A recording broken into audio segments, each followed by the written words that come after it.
नमस्कार दोस्तों, स्वागत है आप सभी का हमारे इस चैनल पर। दोस्तों, अगर आप जीवन में कुछ नया सीखना चाहते हैं तो इस चैनल को सब्सक्राइब जरूर करें। श्री शिवाय नमस्तुभ्यम। हर हर महादेव। पूज्य गुरुजी ने कहा कि कल पितृपक्ष में पड़ने वाले इस नवमी की तिथि में आपको हरे मूंग वाला एक ऐसा उपाय करना है जो शिव महापुराण के साथ साथ लिंग पुराण में भी वर्णित है।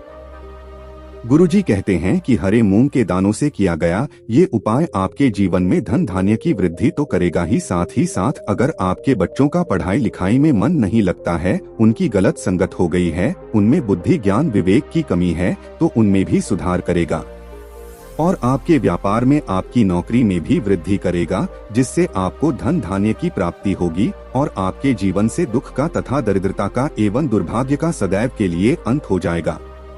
तो चलिए जानते हैं क्या है वो उपाय। लेकिन उससे पहले अगर आप भोलेनाथ जी को सच्चे दिल से मानते हो तो इस वीडियो को लाइक करें और चैनल को सब्सक्राइब करके कमेंट में जय महाकाल जरूर लिखें।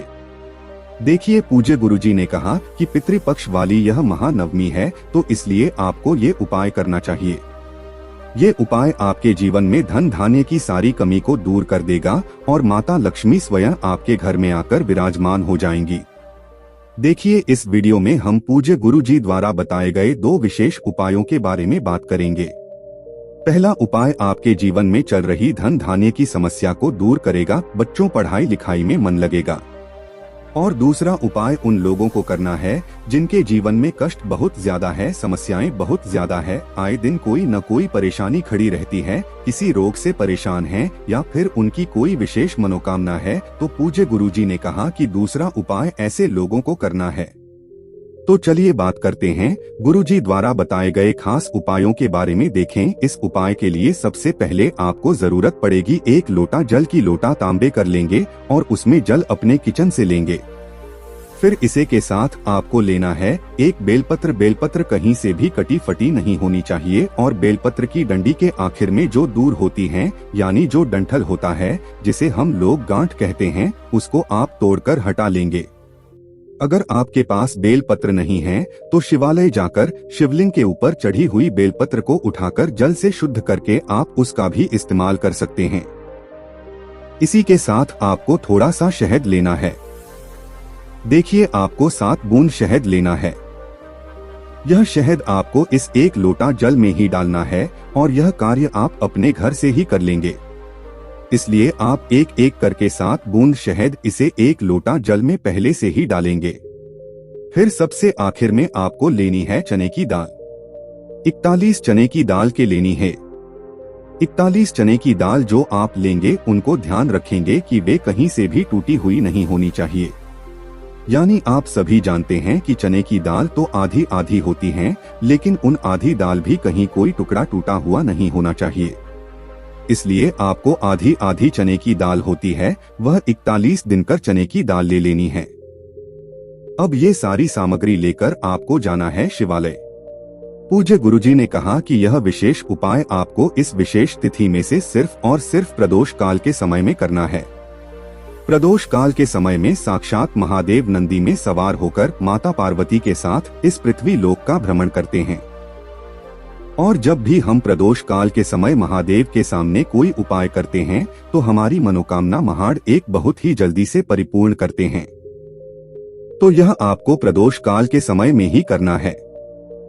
अगर आपको प्रदोष काल के समय के बारे में जानकारी नहीं है तो जान लीजिए कि शाम को जब सूर्यास्त होते हैं तो उससे 45 मिनट पहले का समय और 45 मिनट बाद का समय यानी है जो 1.5 घंटे का समय होता है, यही प्रदोष काल के समय कहलाता है। और इसी समय आपको यह सुंदर सा उपाय करना है। अब शिवालय पहुंचकर सबसे पहले आप जो 41 चने की दाल लेकर आए हैं उनको एक एक करके शिवलिंग के ऊपर समर्पित करते जाएंगे। एक चने की दाल दीजिए और महादेव का कोई सा भी नाम लीजिएगा। महादेव का नाम लेते हुए एक चने की दाल समर्पित कर दीजिए। दूसरी चने की दाल ले और महादेव का नाम लीजिए और फिर समर्पित कर दीजिए। ऐसे आपको 41 चने की दाल शिवलिंग के ऊपर समर्पित करनी है और 41 बार ही महादेव का नाम लेना है। लेकिन गुरुजी ने कहा कि अगर शिवालय में भीड़ है तो फिर आप एक काम करेगा, एक अलग से छोटा पात्र कोई ले जाइएगा, कोई छोटी सी कटोरी ले जाइएगा। उसमें पहले ऐसे ही आप एक एक करके वहीं शिवलिंग के सामने थोड़ा कहीं दूर बैठकर आप एक एक करके यह चने की दाल इस कटोरी में डालती जाएगा, महादेव का नाम लेते हुए। और 41 पूरी चने की दाल जब आप इस कटोरी में डाल लीजिए, तब यह कटोरी की दाल पूरी एक साथ शिवलिंग में समर्पित कर दीजिए और महादेव का नाम ले लीजिए। लेकिन ये तब करेंगे जब शिवालय में भीड़ होगी। अगर शिवालय में भी नहीं है तो फिर आप एक एक करके शिवलिंग के ऊपर समर्पित कर दीजिएगा।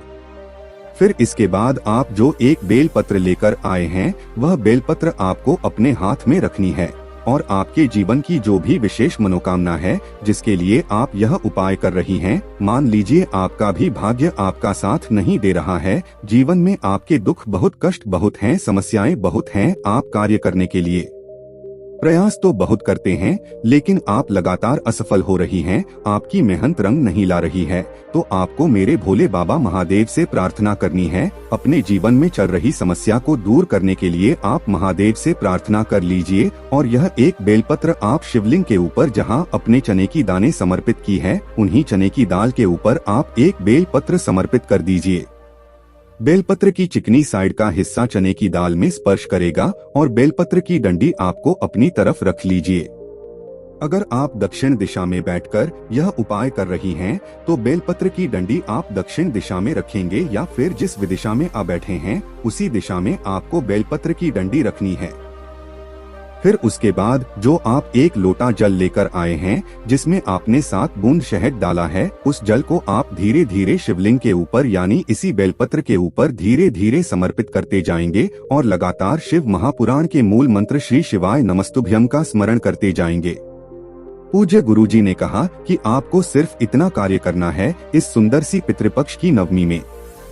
गुरुजी कहते हैं इस महीने पढ़ने वाली इस विशेष नवमी में अगर आप यह उपाय करते हैं तो यकीन मानिए आपको महादेव की कृपा प्राप्त होगी ही होगी और भगवान विष्णु की कृपा से आपके जीवन की इन सभी समस्याओं का अंत बहुत शीघ्रता से होगा। अब इसके बाद बात करते हैं पूज्य गुरुजी द्वारा बताए गए दूसरे छोटे से उपाय के बारे में। देखें, ये उपाय आपको अपने घर पर ही करना है। इस उपाय के लिए आपको सिर्फ एक दीपक लेना है। दीपक मिट्टी का भी ले सकते हैं या फिर आप चाहे तो अपने घर पर शुद्ध आटा मारकर उसका भी दीपक तैयार कर सकते हैं। इस दीपक में आपको शुद्ध देसी घी मिलाना है और साथ ही साथ लंबी रुई की बाती का इस्तेमाल करना है। गुरुजी ने कहा कोशिश करेगा कि अगर आपको गाय का घी मिल जाता है तो आप उसका इस्तेमाल कर लीजिए, नहीं तो फिर आप शुद्ध देसी घी का इस्तेमाल कर सकते हैं। आप देखिए यह दीपक लेकर आप पहुंच जाएंगे अपने घर में माता तुलसी के वृक्ष के नीचे। देखें, पितृपक्ष का दिन है इसलिए आप तुलसी के पौधे को न तो स्पर्श करेंगे, न ही तुलसी के पौधे की कोई पत्ती तोड़ेंगे और न ही तुलसी के वृक्ष को किसी भी प्रकार से आप छुएंगे। गुरुजी का करते हैं कि पितृपक्ष में हम किसी भी पौधे की ना ही कोई पत्तियां तोड़ते हैं, न ही कोई उनकी दाल तोड़ते हैं, न ही किसी भी पेड़ की किसी भी पौधे की और न ही तुलसी के पौधे की। इसलिए आपको इस बात का बहुत ध्यान रखना है। यह उपाय आपको शाम के समय ही करना है। शाम को जब सूर्यास्त होते हैं उस समय यह उपाय कर सकते हैं। साथ ही साथ इस उपाय के लिए आपको एक चुटकी घी ले लेनी है। अब देखिए, तुलसी के पौधे के नीचे आपको यह दीपक प्रज्वलित करना है और ओम नमो भगवते वासुदेवाय नमः इस मंत्र का लगातार स्मरण करते जाना है। कौन से मंत्र का? ओम नमो भगवते वासुदेवाय। दीपक प्रज्वलित कर दीजिए, मंत्र का स्मरण कर लीजिए और फिर उसके बाद जो एक चुटकी हल्दी लेकर गए हैं वहीं इस दीपक में डाल दीजिए। गुरुजी ने कहा कि जब भी हम एकादशी के दिन माता तुलसी के पौधे के नीचे यह दीपक इस प्रकार से प्रज्वलित करते हैं तो हमारे जीवन में जो धन से जुड़ी हुई समस्याएं हैं, जिनकी वजह से हमारे कोई भी कार्य रुक जाते हैं, हमारे व्यापार में रुकावट आ जाती है। हमारे घर के ऐसे बहुत से कारण होते हैं जो धन की वजह से रुक जाते हैं, तो धन की वजह से वे सारे कारक बनने पर आरंभ होंगे। माता लक्ष्मी की कृपा प्राप्त होगी, हमारे घर का दुर्भाग्य दरिद्रता समाप्त होगा और धन प्राप्ति के नए नए रास्ते माता लक्ष्मी की कृपा से खुलेंगे। तो दोस्तों, ये उपाय भी आपको अपने घर पर जरूर करना चाहिए। गुरुजी कहते हैं, इन दोनों उपायों को अगर हम इस सुंदर से एकादशी में करेंगे तो हमारे जीवन में ऐसा कोई दुख नहीं जिसे हम समाप्त नहीं कर सकते हैं। महादेव की कृपा से हमारा बड़ा से बड़ा दुख, हमारी बड़ी से बड़ी समस्या भी बहुत ही जल्द समाप्त हो जाएगी। दोस्तों, आज के लिए बस इतना ही। मिलते हैं एक और ज्ञानवर्धक वीडियो के साथ। धन्यवाद।